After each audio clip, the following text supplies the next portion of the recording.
Nag-aral ako ng martial arts para madispensahan ko ang sarili ko, kaya naman hindi ko mapapalagpas ang ginawang ito ni Maureen sa akin. Magbabayad siya. No need na. Hindi na kailangan. Let's enjoy na lang. Magbibihis lang ako at tuloy ang party, malambing na wika Maureen. Napataas ang kilay ko. Talagang takot ang bruha na malaman ng lahat ang katotohanan.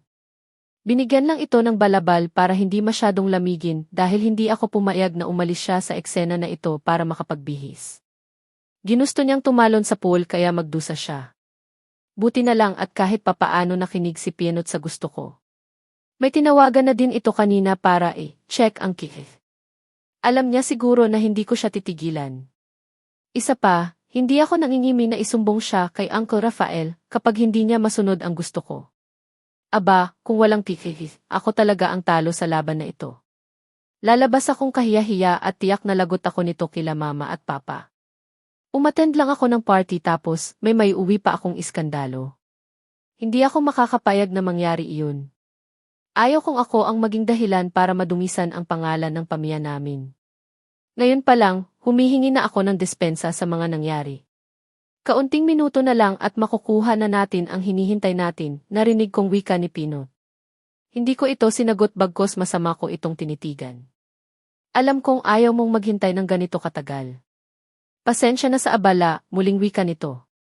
Ikaw na din ang nagsabi na naabala ako, di ba? Hindi ako basta-basta tumatanggap ng pasensya lang, Pinot. Hihintayin ko lang ang kuha ng tea at uwi na din kaagad ako. Kung alam ko lang na ganito ang mangyayari, pinanindigan ko na sana ang hindi pag-attend sa party mo, prangka kong sagot. Hindi ko alam kung namamalikmata lang ba ako, pero kita ko ang lungkot na gumuhit sa mga mata nito dahil sa sinabi kong iyon. Narinig ko pa ang pagsinghap ng ibang mga bisita na nakapaligid sa amin. Siguro napatunayan na nila kung anong klaseng ugali meron ako. Bahala na sila, ito ang totoong ako at hindi ako magbabait-baitan ngayong para lang ipakita sa kanila na mabait akong tao. Alam kong hinusgahan na ako ng karamihan kanina. Ang galing kasi talagang umakting ng Maureen na ito .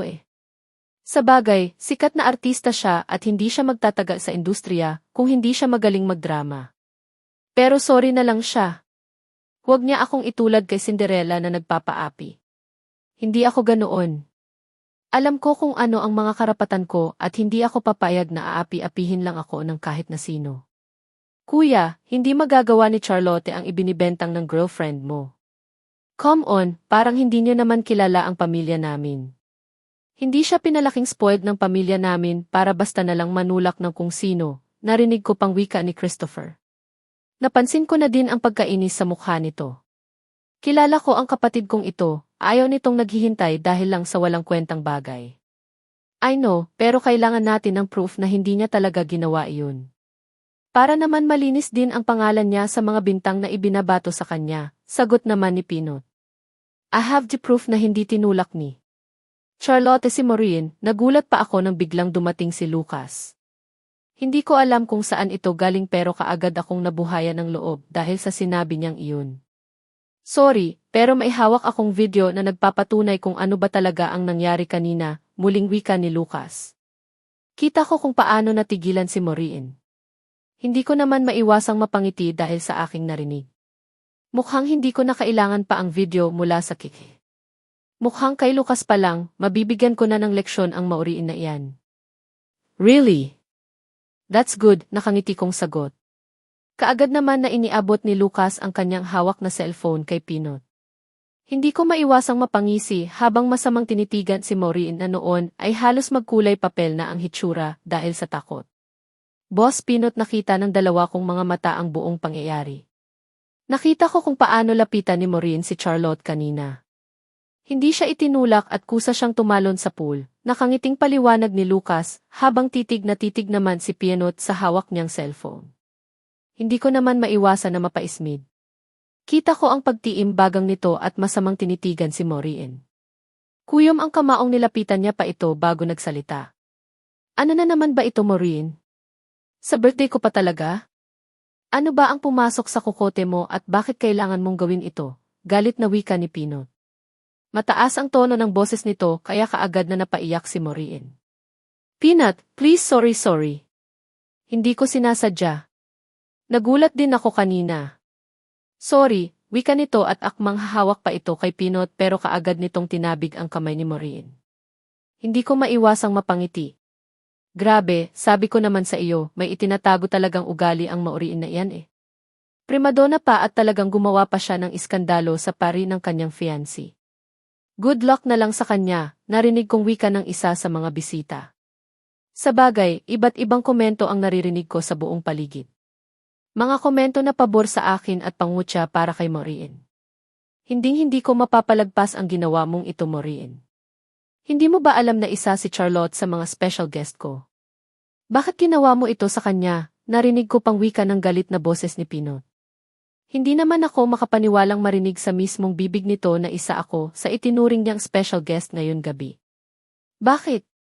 Sorry, ready akong humingi ng dispensa sa kanya. Patawarin mo lang ako.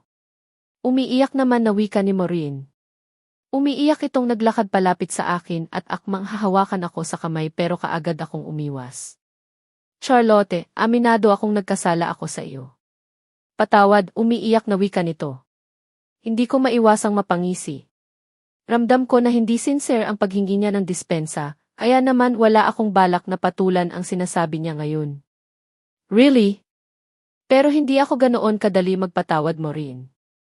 Ang laking oras ang nasayang sa akin dahil sa kagagahan mo kaya gusto kong pagbayaran mo iyon, seryoso kong sagot sabay hakbang papuntang gilid ng pool. Kaagad naman itong napasunod sa akin. Lahat gagawin ko mapatawad mo lang ako. Hindi ko talaga sinasadya ang lahat. Aminado ako na nagkamali ako kaya please lang kalimutan na natin ang mga nangyari. Nagpapakumababa nitong sagot. Tinaasan ko ito ng kilay sabay sulyap sa mga taong nanonood sa amin. Kung ganoon, ready ka bang tanggapin kung ano ang gusto kong ibigay na parusa sa iyo ngayong gabi, tanong ko. Walang pag-aalinlangan naman na tumango ito. Napangiti ako. Kung ganoon, gusto kong totohanin ang bintang mo sa akin kanina na itinulak kita. Wika ko at mabilis kong iniunat ang aking dalawang kamay at buong puwersa itong itinulak pabalik ng pool. Malakas na sigaw ang umalinggaw-ngao sa buong paligid mula kay Maureen.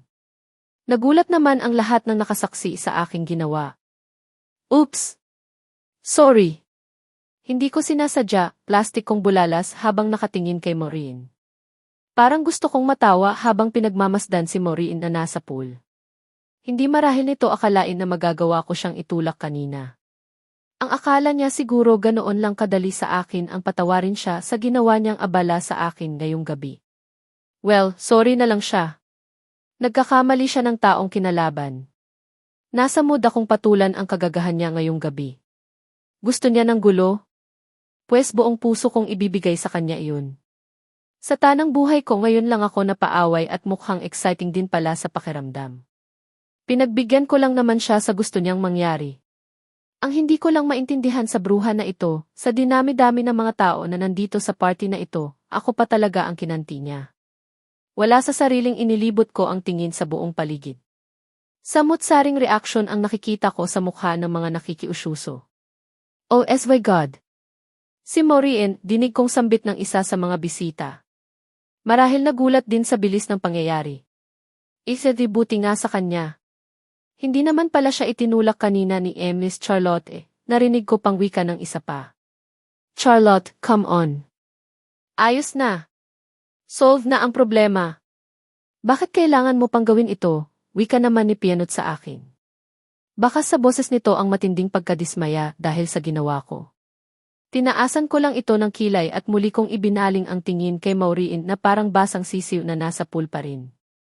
Hinihintay marahil na i-rescue siya ulit ni Pinot. Pinaghalong pagkagulat at galit ang nakalarawan sa mukha nito habang nakatitig sa akin.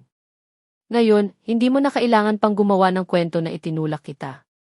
Ginawa ko na ang wish mo. Ano ngayon ang susunod mong gagawin? Magpapaawa ka na naman? Feeling mo inapi kita? Nang iinis kong wika dito. Talagang nilakasan ko ang boses ko para marinig ng lahat. Nagsorry na ako sa iyo kanina. Bakit ba kailangan mo pang palakihin ang isyu na ito? Galit naman na sagot nito sa akin. Oh, nagsorry ka ba? Sorry ha. Wala akong naramdaman na sensiridad. Ang besides, gusto mo pala pool party, bakit hindi mo ito sinabi sa boyfriend mo?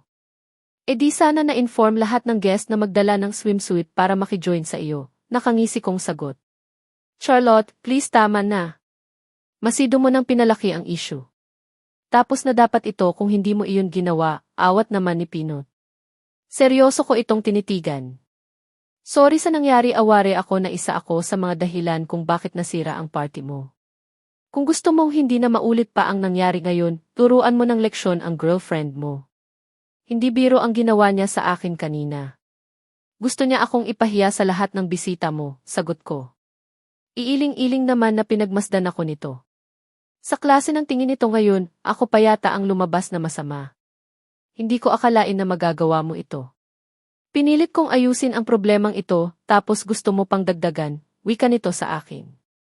Ginawa ko lang kung ano ang alam kong tama. Hindi ako santa para hindi marunong pumatol sa mga taong nagmamaldita sa akin. Hindi ko kilala ang babaeng iyan at lalong wala akong ginawang masama sa kanya para pag-initan niya. Ngayon kung gusto niya akong ihabla dahil sa ginawa kong paganti sa kanya, hindi ako natatakot, prangka kong wika dito. Hindi naman ito nakaimik kaya naman itinuloy ko na ang gusto ko pang sabihin sa kanya. Isa pa, ano ba ang ipinuputok ng batsi niya? Gusto ko lang naman fulfilled ang pangarap niya na itinulak ko siya sa pool. May mali ba sa ginawa ko, tanong ko. Matiim ako nitong tinitigan bago mabilis na nilusong si Maureen sa pool. Kita ko kung paano yumakap si Maureen dito. Umiyak pa ito sa dibdib ni Pinot na parang aping-api. Nakita ko pa kung paano ito buhati ni Pinot paalis ng pool. Pakiramdam ko may libo-libong karayom ang biglang ibinaon sa puso ko dahil sa nasaksihan. Masakit sa mga mata ko ang nakikita kong yaon at parang gusto kong maiyak. Pinot, tingnan mo, ang sama ng ugali niya.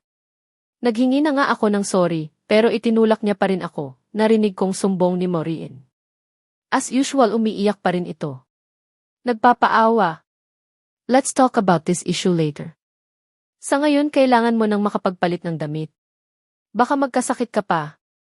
Sagot naman ni Pinot habang buhat si Maureen, naglakad ito papasok ng bahay. Kuyom ang kamao na nasundan ko na lang sila ng tingin. Hindi ko akalain na masasaktan ako sa mga nasaksihan ko ngayon lang. Well, ano pa nga ba ang dapat kong ang i-expect ko? Nobya ni Pinot ang babaeng iyon at kahit na nagkamali ang Maureen na iyon kakampi at kakampihan niya pa rin. Mananatiling kontrabida ako sa paningin niya at sino ba naman ako para kampihan niya? Pamangkin lang naman ako ng best friend niya at kaya lang naman siguro niya ako in-invite dahil inihatid niya ako noon sa bahay. Walang ibig sabihin iyon kaya hindi ako dapat umasa.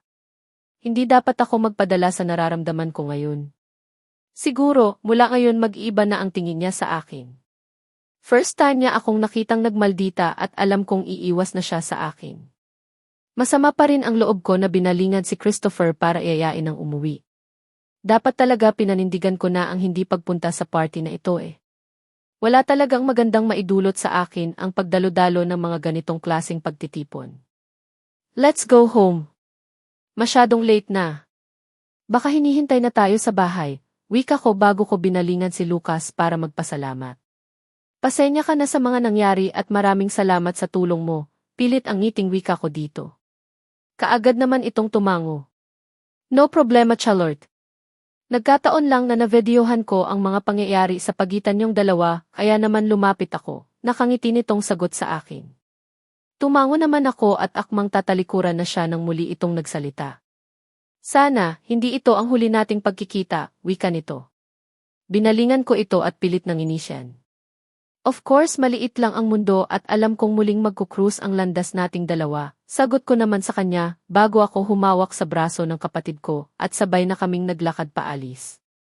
Matiwasay naman kaming nakaalis ng bahay ni Pinot. Aminado ako na masama ang loob ko dahil sa mga nangyari.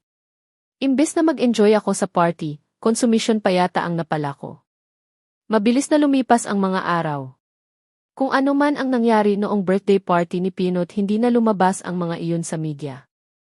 Mabuti na din kung ganoon. Ayaw ko din naman makalagkad ang pangalan ko sa issue. Ayaw ko din naman pag-usapan ng ibang tao. Sa wakas, pinayagan na din ako ni Papa Christian na magkaroon ng sariling kotse.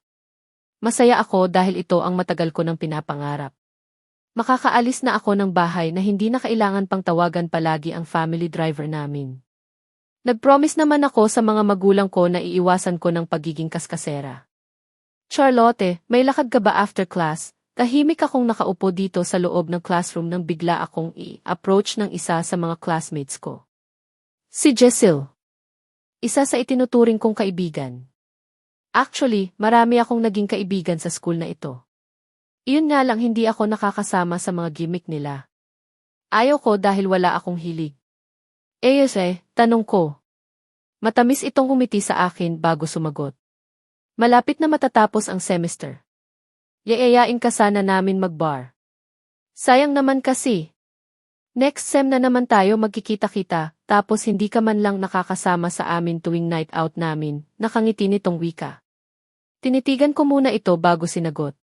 Sino-sino ba ang mga makakasama natin, tanong ko. Sila Marco,